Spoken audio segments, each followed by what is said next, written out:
eskatuko izu izena bizenak. Bale, Laura Muenas Diainala naiz. Ze ikasketa dituzu? Ze ikasten naizea guain? Nik ikasi nuen, gaztetan hasi nintzen ikasten arte ederrak, baina hori izan zen, akatz bat nire bizitzan, ez akatza baina hori ez zen nire movida. Gero nintzen egiten beste ikasketa batzuk, ikusentzunezkoak, eta gero antropologia gradua egin nuen Madrilen, eta gero Euskal Herrira etorri nintzen, eta ikasketa feminista masterra egin nuen, eta gero doktoretizia ere bai, programa egin nuen. Eta antropologiako ze arlotan dakazu interesa?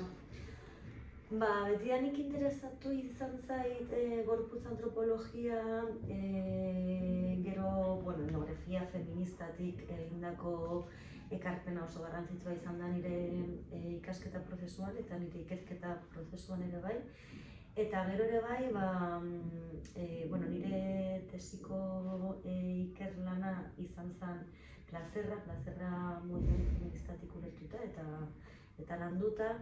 Eta baita ere, LGTBI ikerketak eta ikasketak interesatzen zaizkit, emozioen eta afektuen antropologia, mugimendu sozialen inguruko ikasketak, gauza horiek, gutxi gora bera. Bai, esan duzu feminismoan interesa dakazula, eta nola definituko zenuke feminismoa? Ezakit modu bakarra dagoen feminismoa definitzeko, niretzat izan da mundu alde borrokatzeko marko teoriko eta politiko bat. Eta marko teoriko eta politiko horretan sartzen dira hainbat arlo, eta feminismo barruan ikusten dut gaur egungo feminismoan ez dago bakarrik historikoki feministak konsideratu izan diren gauza, baizik eta antirrazismoa, antifasismoa, trans gaia, eta niretzat feminismoa da zapalkuntza guztiak borrokatzeko modu bat. Eta zure ustez, esan duzu historikoki ez dela ulertu behar, baina lehen zekan garrantzia eta ze gaia jorratzen zian lehen eta orain aldaketa handia? Esango nuke bai aldaketa daudela, baina gizartea aldatzen da nenean ere, nik uste dut gizartea aldatzen denean, feminismoa edo kolektibo mugimendu sozialak aldatzen dira, lehen igual, edo historikoki edo mendebaldean ulertzen dugun nola izan den feminismoaren historia behintzat, bigarren olatutik edo bigarren olatuan zeuden aldarriak zeuden batez ere askatasun sexuala, dibortzioaren inguruko eztabaida, sexualitatea oso presente zegoen, indarkeriaren kontrako aldarriak, gaur egun ere bai oso garrantzitsuak izaten jarraitzen diren. Eta nik uste dut oinarrian beti egon dira gauza oso antzekoak, kontua da nola diren borrokatzeko moduak edo norekin aliatzen garen borrokatzeko, hori gehiago aldatzen da ezein beste oinarrian dagoen gaian dela heteropatriarkatua eta rasismoa eta mundu kolonial eta kapitalista bat ez. Eta zure tesian zer gaita heltzen zara nire tesia gazteleraz izango ez, izenburua gazteleraz da Los surcos del placer, desbordamientos, prácticas y transformaciones feministas. Niri interesatzen zitzaidan plazerra gaia, plazerra oso modu zabalean ulertuta, plazerra modu bat da edo prozesu bat da munduan egoteko beste modu batean edo nik neukan intuizioa edo etzan bakarrik intuizioa eta zeketan beste gauza askotan ikusten nuen gauza bat dan. Plazerraren bidez lortu daitezken aldarriak edo lortu daitezken gauzak beste modu batzuetatik igual ezin dira lortu, edo beste modu batean esan ere bai, eraldaketa sozial asko ematen ziren plazeraren bidez eta plazerari ez zitzaion begiratzen. Orduan, niretzat hori plazerra da, alde batetik izan da beti feminismoan aldarrikapen bat, ez? Baina ia beti modu sexualean ulertuta. Eta nahi nuen sexualitatetik haratago joan, sexualitatea barne, noski, baina nahi nuen ulertu plazerra beste modu batetik, ez? Eta plazerra ulertzen dut prozesu politiko bat bezala, eta batez ere ni zentratu nintzen mugimendu feministan, ez? Edo nola konfiguratzen zen plazerra mugimendu feministan baitan. Eta nola bihurtzezu plazeraren memoria hori mobilizazio politiko batean? Nola ulertuko zenuke? Errepikatu mesedez. Plazeraren memoria mobilizazio politiko bezala, nola ulertuko zenuke? Plazeraren memoria, klar, nik hitz egiten duanean plazeraren memoria da plazeraren prozesu horretan memoriak oso paper garrantzitsua daukala, ez? Ze nik ulertzen dudan moduan plazerra da, nolabait plazerrak aktibatzen zaitu zerbait, eta nolabait sentsazio edo esperientzia hori nadezu berriro bizi, ez? Eta orduan, hor memoriak paper garrantzitsua betetzen du. Eta prozesu horretan edo plazerraren bide horretan, ez? Edo lortu nahi zuen plazer hori bide horretan topatzen dituzu hainbat oztopo, eta konturatzen zarenean oztopo horiek estrukturalak direla, orduan hor hasten da ere bai zea kolektiboa, ez? Edo hor aktibatzen da nolabait kontzientzia kolektibo bat, eta plazerren aldarrikapen hori bakarrik kolektiboki lortu daiteke, eta hor dago ere bai eraldatzeko motor hori, ez? Ez dakit ulertu zen. Bai. Eta tesien autoetnografia bat erabiltzen duzu, pertenetzia taldea aztertzeko. Ikerlaria eta ikertzailea, ikertua eta ikertzailea zaren inean zure ustez horrek nola baiteko eragin eduki dezake? Bai, nik uste dut ez da nire kasua bakarrik, antropologia feministak zerbait gauza asko erakutsi dizkigu, ez? Baina horietako bat da ezin degula ukatu ikerlariaren presentzia landa-lanean, ez? Orduan, nire modua autoetnografia egiteko ez da izan hainbeste tesian ni kokatzeko, baizik eta prozesuan ikasteko edo prozesuan kontzienteago izateko, nire ikerketa objektua nola aldatzen zen, nola ni aldatzen nintzen ere bai ikerketa prozesuan, hausnarketa horiek sustatzeko batez ere. Bale. Gero bestalde ere espazio ez mistoak aipatzen dituzu. Esaten funtsezkoak direla feministentzat. Zure ustez, nola laguntzen die feministei plazerra berresten? Espazio mistoak izan dira beti aldarrikapen bat, ez bakarrik mugimendu feministatik sortutakoa, baizik eta, hasieratik ere bai feminista beltzek hori aldarrikatzen zuten, ez? Espazio bat, beltzez bakarrik osatuta, nun zuriek jasatzen ez dituzten arazoei buruz hitz egin ahal izateko, ez? Eta plazerrarekin gauza bera gertatzen da, ez? Espazio ez mistoak ez dira la panacea, esan nahi dut ere gatazka daude, eta nik uste dut garrantzitsua dela bai ez romantizatzea espazio horiek, baina bai oso garrantzitsua dira esperimentatzeko espazioak sortzeko, plazerarekin ez bakarrik esperimentatzeko, baizik eta ere bai zalantzak plazaratzeko, edo beldurrak edo traumak, nik uste ere bai plazera ezin dugula ulertu zerbait positibo edo negatibo bezala edo zerbait beste baten kontra zerbait. Baizik eta plazerraren prozesuetan ere bai trauma daude, mina daude, sufrimendua daude, orduan espazio ez mistoak edo konfiantzako edo espazio seguru sortzeko gauza horiei buruz hitz egiteko edo sentitzeko, oso garrantzitsua da plazera bera eraldatzeko gure esperientzietan, ez? Eta gero pandemiaren ondoren esaten dezutesean nabaritzen dezula ezberdintasun bat plazera bilatzeko edo ulertzeko. Zertan oinarritzen zera ezberdintasun hori hortaz hitz egiteko?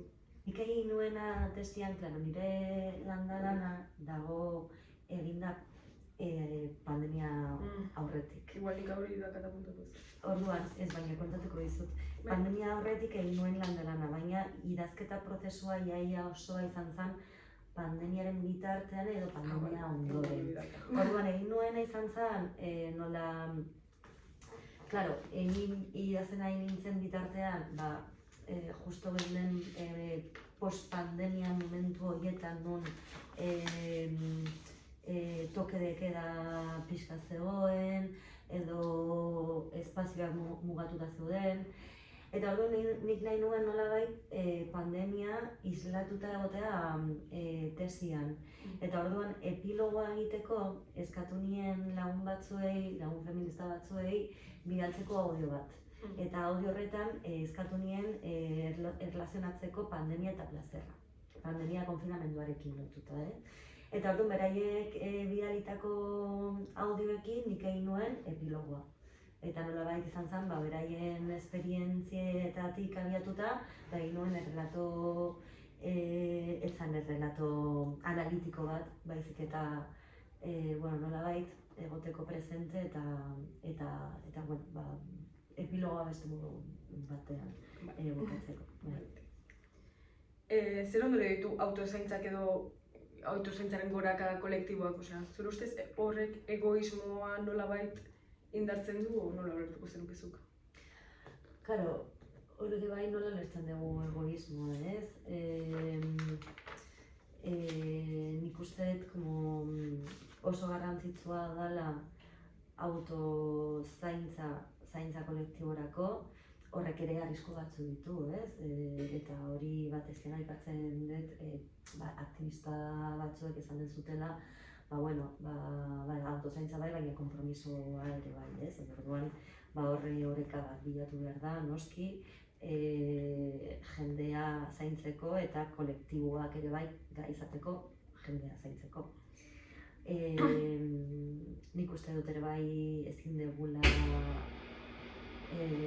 asumitu militantzia izatea lana bezala, ez? Edo ezin garela erori kapitalismoaren logikan, ez? Non produzitzen dugu ordu batzuk, beste ordu batzuk militantziarako eta beste ordu gutxi batzuk deskantzatzeko, plazerarako, gero jarraitzeko lanean eta militantzen, ez? Nik uste dut ere bai daudela ja beste esperientzia batzuk eta beste apostu batzuk ere bai militantzia ez izateko autoexigentzia altuko mailako espazio bat, eta izateko ere bai espazio atsegin bat, nun bai konpromisoa bai, baina baita ere. Eta nik uste feminismoak beti eduki duela eta jendeak jendearen elkarrizketekin hori oso argi geratzen dela, feminismoa izan da beti disfrutatzeko espazio bat, eta hor daukagu ere bai zaguki behar dugu memoria historiko nahikoa jakiteko ere bai LGTBI mugimendutan beti plazerra egon dela mahai gainean, ez? Eta orduan, nik uste dut reskatatzea hori eta gainera bizi garen erdi mundu fascista honetan, oso garrantzitsua dela Lomboni beste Argentinako ikerlari batek esaten duena la política de la alegría, ¿no? La resistencia. Bueno, fasismoak nahi gaitu haserre eta triste eta guk plazerra eta alaitasuna eta hori aldarrikatu behar dugu, ze hori izan behar da gure motorra, ez? Munduan egoteko modu bat. Eta zure ustez gaur egun fasismoen gorakada horrekin honek zehose aldatuko zuen, o gehiago enbarko zen, o zehose? Dara aldatzen ari da, ez? Nik uste dut gaur, ez dakit beste momentu batzutan ere oso garrantzitsua izan da, baina gaur oso garrantzitsua da aliantzak sortzea ezker mugimenduen artean eta aitortza ematea historikoki egon diren mugimenduak, mugimendu feminista, LGTBI mugimenduak, mugimendu antirrazistak, aliantzak sortu behar ditugu eta onartzen ere bai bakoitzak dituen privilegioak eta privilegio horiek erabiltzea privilegioak ez dutenen alde eta ez alderantziz, baina aliantziak oso garrantzitsuak izango badira eta izango direla uste dut. Ikerketa egin ondoren zure pentsamoldean o zeo zertan aldaketa sumatu zenun? Osea, zuk ze uste zenun eta hori aldatua o...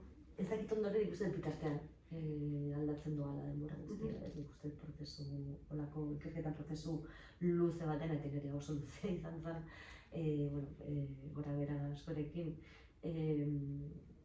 nik uste dut oso nabarmena dela aldatzen zara ez zu baizik eta nola ikusten duzun ikerketa objektua, baina nola ikusten duzun ere bai beste gauza asko, ez? Eta bai, nik uste prozesua aldatzen zoazela, denbora guztia. Zer bestela, ez dago zentzurik ez ikertzea, ez baduzu aldatzen zure ikuspuntua edo zertako ikertzea ez. Eta gerora atera duzu ondorioen bat o gogoetan bat lanan inguruan? Bueno, ondorio asko daude. Tesian, nik uste dut igual ondorio hola xumea eta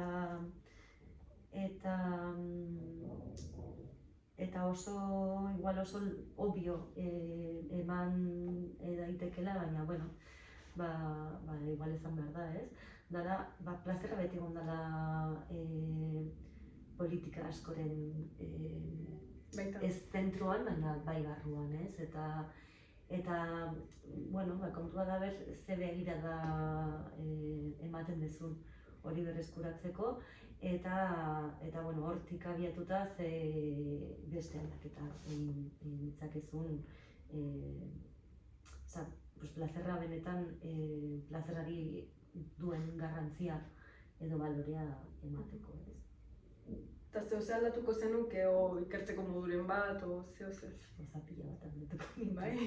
Baina, bueno,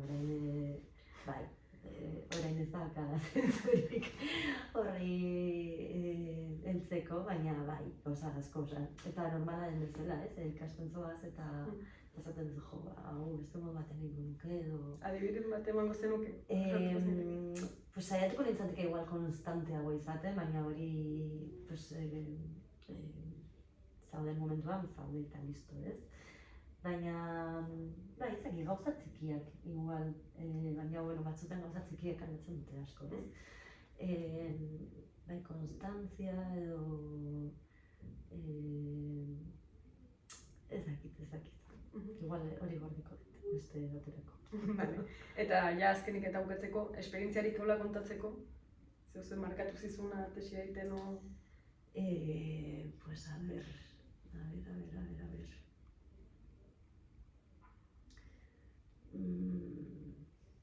Nik uste dut markatu diatela asko, elkarrizketa batzuek, Osea, benetan elkarrizketa batean, non igual pertsona batzuk bai ezagunak ziren, edo baina beste batzuk bai igual lehenengo aldia elkartzen ginela. Eta jo, batzutan sortzen den giro oso intimoa, eta justo pertsona hori ezagutu berria, ez? Eta hori gero gertatu izan zaitero bai beste ikerketa batzuekin gerorago, ez? Eta nik uste hori dela antropologian dagoen balore handi bat, ez? Como ze giro, ze intimitate sortzen da jendearekin, eta hori guzti ere bai, horrek ere sortzen du ikerketa, ez? Eta sortzen du ere bai zu daukazun interpretatzeko moduan, edo idazteko moduan, edo grina hori, ez? Eta bai, nik, gero Atlanta lanaren momentu oso politak izan dira, eta era un momentu feminista, como aldarrikapen feministak, eta hola, orduan,